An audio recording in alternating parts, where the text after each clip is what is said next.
I was just looking to see if I saw the legacy of Maurice Pekarsky, because we were around also when Dick Winograd was involved in bringing together the writings and the heritage that he has passed down. That's right. That's right.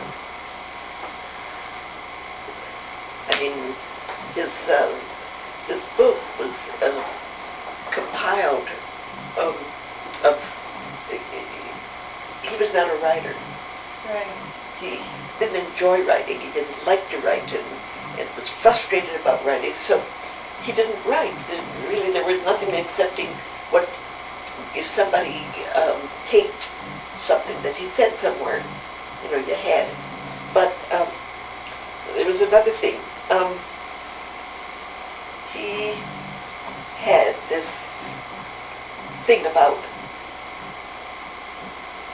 not being able to work, to do his thinking and his notes or preparing, whatever it was, unless the house was absolutely quiet, pin drop quiet.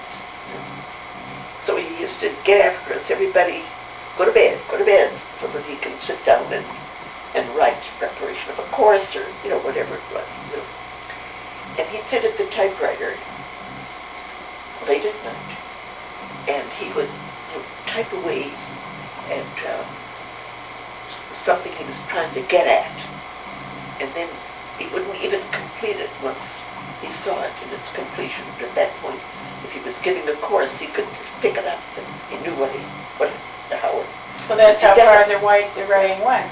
And then he would take and what do you call it? Crumple up that paper he took out of the typewriter with his notes. He didn't need it anymore, and it would be in the basket. And the next day, I would take those pieces of paper that he had crumpled up, and I'd smooth them out. And I have a file in the cabinet there that I called MVP's Gems. And they were.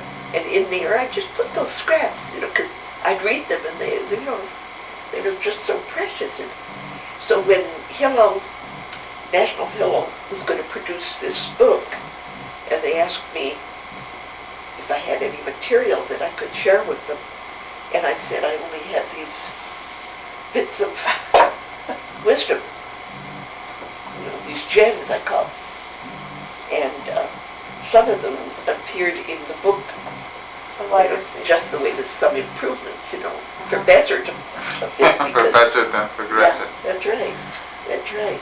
And but he had, and it's interesting that Daniel works the same way. Does he? Since the house is full of excitement and Zach is running around everything, he'll go to a coffee shop and he'll sit down and think through whatever it is, the lesson that he's preparing or whatever it is.